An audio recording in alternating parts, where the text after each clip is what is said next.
भगवान शिव कैलाश में दिन रात राम राम कहा करते थे। सती के मन में जिज्ञासा उत्पन्न हो उठी। उन्होंने अवसर पाकर भगवान शिव से प्रश्न किया, आप राम राम क्यों कहते हैं? राम कौन है?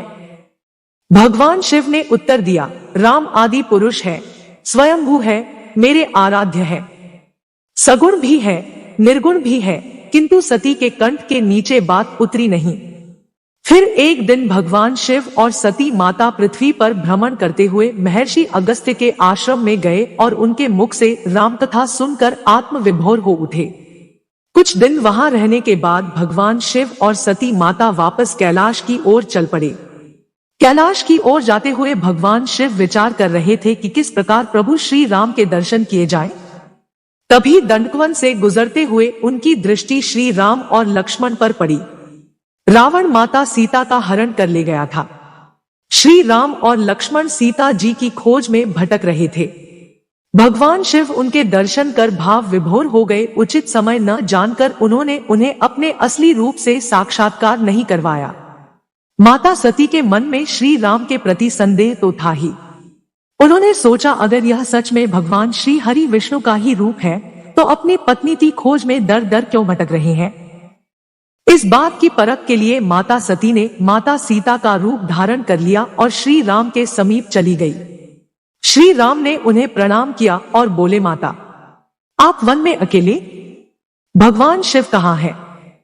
श्री राम के उनके वास्तविक स्वरूप को जान उन्हें बड़ी आत्मग्लानि हुई और वे वापस भगवान शिव के पास चल पड़ी। वे जिधर भी रूप करती उधर ही उन्हें श्री राम, लक्ष्मण और सीता जी एक साथ खड़े दिखाई देते और भगवान शिव, जगत पिता ब्रह्मा, इंद्र, सप्तर्षियों आदि को श्री राम की चरण वंदना करते देखती। श्री राम की रची माया को देखकर वे डर गई और सहम कर वहीं आंखें बंद करके बैठ गई। कुछ समय उपरांत उन्होंने डरते डरते आंखें खोली तो सारी माया का अंत हो चुका था। वह पुनः भगवान शिव के पास पहुंची तो उन्होंने पूछा, ले आई श्री राम की परीक्षा? माता सती ने झूठ बोल दिया कि उन्होंने कोई परीक्षा नहीं ली। भगवान शिव ने ध्यान लगाकर सारी बात जान ली। उन्होंने भगवान श्री राम की माया को प्रणाम किया, जिससे प्रेरित होकर सती के मुख से झूठ निकल गया था।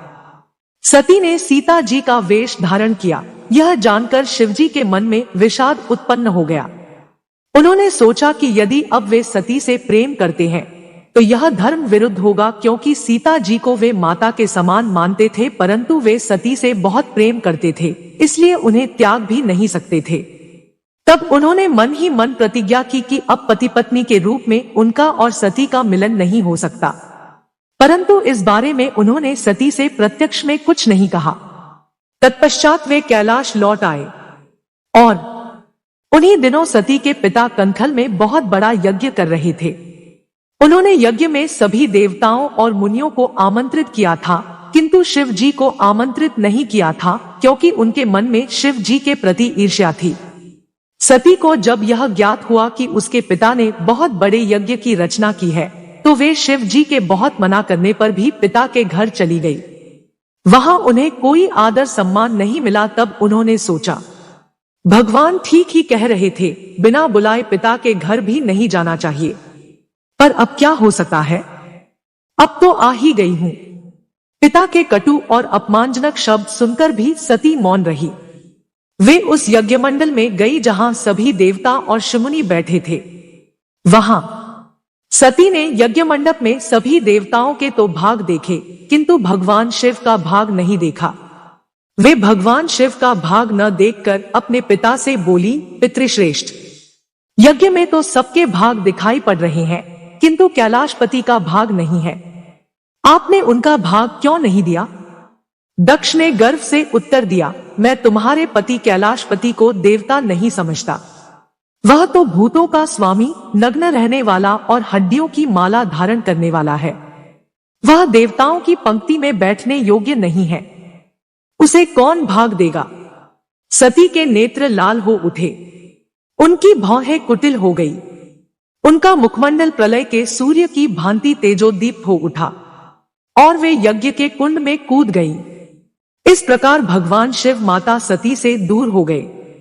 दोस्तों, आपको भगवान भोलेनाथ और माता सती की कथा अच्छी लगी हो तो वीडियो को लाइक करके कमेंट में हर हर महादेव जरूर लिखिए और ऐसे ही नई नई कथा के लिए हमारे चैनल को सब्सक्राइब भी कीजिए।